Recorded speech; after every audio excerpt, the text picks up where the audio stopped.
Jeigu galvojate, kad nekilnojamojo turto objektų plėtra vyksta tik didžiuosiuose miestuose arba šalia jų, iš dalies esate teisūs, iš dalies klystate. Intensyviausiai turbūt auga didmiesčiai, bet technologinių naujienų tikrai netrūksta ir mažesniuose miestuose ir miesteliuose. Tai, kas kažkada atrodė labai inovatyvu, šiandien tapo kasdienybė.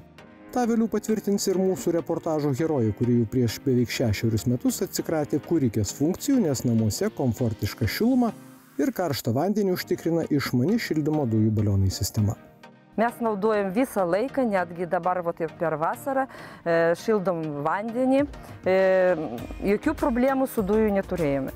Jeigu, pavyzdžiui, pasibaigs balionai, tai mes skambinam į centrą, iš centro mums iškart, kažkur tai po 3 dienų mums atvežė tų balionų. Nebuvo tokių, kad neįspėja, kažkokie ten dar sąlygos, bet viskas tvarkoj buvo. Skeptikų, kaip ir visada gyvenime, yra, buvo ir bus. Vieni sakys, kad šildytis dujomis brangu. Gal kažkas tai ir nepatikės, bet galiu pasakyti, kad už tie 5 metai dujus nepabrango ne karto. Vieną kartą dabar šių metų kažkur tai vasario mėnesį buvo pabrangusi 5 eurų, bet tik mėnesį. Po to vėl atsistato ir vėl mes mokam 50 eurų už balioną. Aišku, dujų sąnaudos priklauso nuo to, kokios temperatūros norite namuose.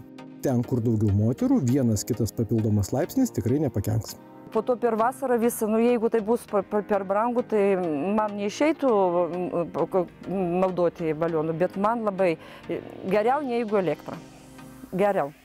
Pašnekovė pripažįsta, kad per tuos metus šildymo dujų balionai sistema nė karto nesukėlė jokių problemų.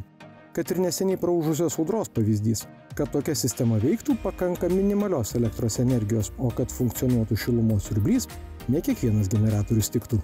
O čia, jei dujos baigėsi, jokių rūpesčių. Jeigu, pavyzdžiui, jūsų nėra namuose, jie skambina, kad mes atvežėm, jie žino, kur stovi ta dėžutė balionų ir jie patys turi savo raktą, atidarys, pastatys, faktūrą paliks tarp balionų, viskas, atvažiuoju vėl tas pats. Dar viena ypatybė, dėl kurios ponios Kristinos kieme apsilankė ne vienas kaimynas, pačios sistemos įrengimo ir priežiūros paprastumas. Žinot, kai kurie netgi nežino, kas tai už dėžė, todėl ateinant, jie netgi, jokio kvapo nėra. Iš viso, nežinau, kaip čia sistema yra padaryta, gal tų vamzdynus tos yra tokie, nežinau, bet nėra to kvapo. Iš viso nėra. Nežinau. Bet gal dujus kitas, negaliu pasakyti. Pernai buvo taip, kad kaimynai nenorėjo. Sako, ne, su dujumi, ten problemų daug, bet šitų metų jau 2 kaimynai jau pastato. Pažiūrėjo, prisižiūrėjo, kad viskas tvarkoja, kad nebrangiai išeina ir sako, gerai, išvažiuosite, atvyksiu namo, sako, viskas tvarkoja, jokių pečiukų ten nereikia, viskas gerai. Taip. Taip, dabar mano kaimynė šiandien stato, o vieni anksčiau pastato. Kristina sako, kad rūpintis dujų katilų beveik visai nereikia, o jo valdymas labai lengvai suprantamas net vaikui. Todėl beveik prieš 6 metų priimto sprendimo tikrai nesigaili. Kaip visada kažkas tai turi būti pirmas. Iš jo visi mokosi. Tai va.